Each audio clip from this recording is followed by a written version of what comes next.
Assalamualaikum warahmatullahi wabarakatuh. Kami dari tim 4 akan mempresentasikan materi yang telah kami review melalui video maupun sumber-sumber lainnya dengan judul PHP.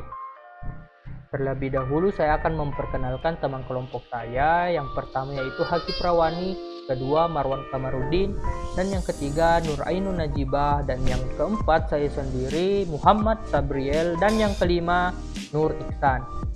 Oke, kita langsung saja masuk ke materinya.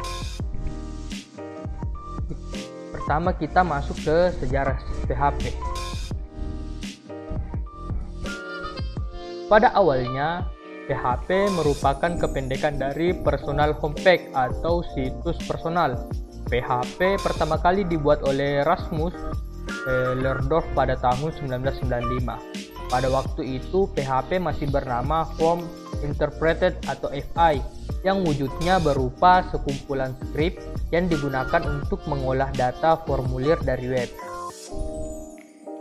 Rasmus merilis kode sumber tersebut untuk umum dan menamakannya PHP. Dengan perilisan kode sumber ini menjadikan sumber terbuka, maka banyak pemrogram yang tertarik untuk ikut mengembangkan PHP tersebut. Pada November 1997 dirilis PHP atau FI versi 2.0. Pada rilisan ini, Interpreted PHP sudah diimplementasikan dalam pemrograman bahasa C. Dalam rilis ini disertakan juga modul-modul eksistensi yang meningkatkan kemampuan PHP secara signifikan. Pada tahun 1997, sebuah perusahaan bernama Sen menulis ulang interpreter PHP menjadi lebih bersih, lebih baik, dan lebih cepat. Kemudian pada Juni 1998, perusahaan tersebut merilis interpreter baru untuk PHP dan menjadi akronim berulang PHP, Hypertext Processing. Pada pertengahan tahun 1999, Sen merilis interpreter PHP baru dan rilis tersebut dikenal dengan PHP versi 4.0.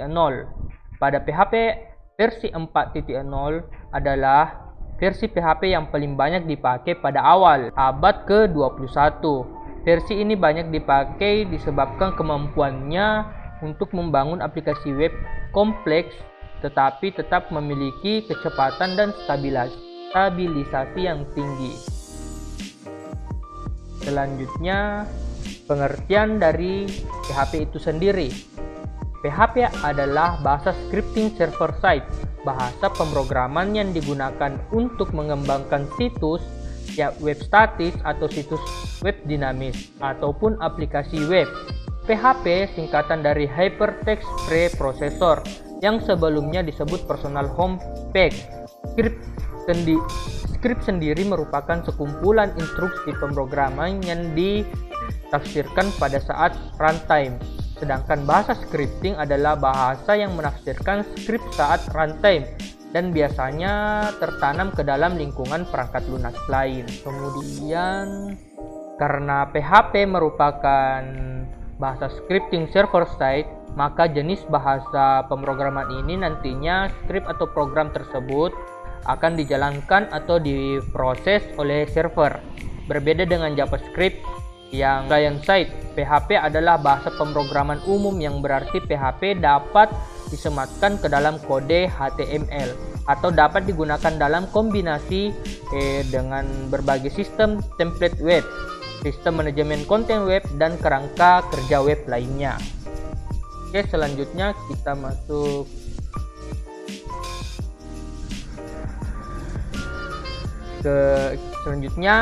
masuk ke fungsi PHP. Fungsi PHP yaitu pertama, membuat dan mengembangkan situs web statis atau situs web dinamis ataupun aplikasi web. Yang kedua, untuk membuat website dinamis bisa digunakan dan menyimpan data ke dalam database. Dan yang ketiga itu membuat halaman yang dapat berubah-ubah sesuai dengan input user, memproses forum, dan lain-lainnya. Keempat, untuk mengakses layanan web dan mengubah halaman HTML statis menjadi halaman dinamis. Memanfaatkan fungsi PHP dengan baik akan otomatis bisa mengembangkan situs web, statis ataupun situs web sebagai bahasa pemrograman yang biasanya diterapkan untuk membuat website. Dan yang kelima itu untuk membuat aplikasi komputer. Keuntungan dari penggunaan PHP. Pertama yaitu cenderung mudah dipelajari dibanding beberapa bahasa pemrograman populer lainnya. PHP lebih mudah dipelajari. Kedua, PHP bersifat open source, siapapun bisa menggunakan PHP tanpa mengeluarkan biaya sepersen pun. Ketiga, kecepatan tinggi PHP terbukti bisa meningkatkan kecepatan loading dibanding bahasa lainnya. Dan yang keempat, banyaknya pilihan database PHP bisa digunakan di hampir semua jenis database, mulai dari MySQL hingga non-relation database seperti Redis dan lain-lainnya. Oke, itulah materi yang dapat kami sampaikan. Kurang lebihnya mohon dimaafkan. Dan apabila ada kesalahan kata dari saya, juga mohon dimaafkan. Wabillahi taufiq wal hidayat. Assalamualaikum warahmatullahi wabarakatuh.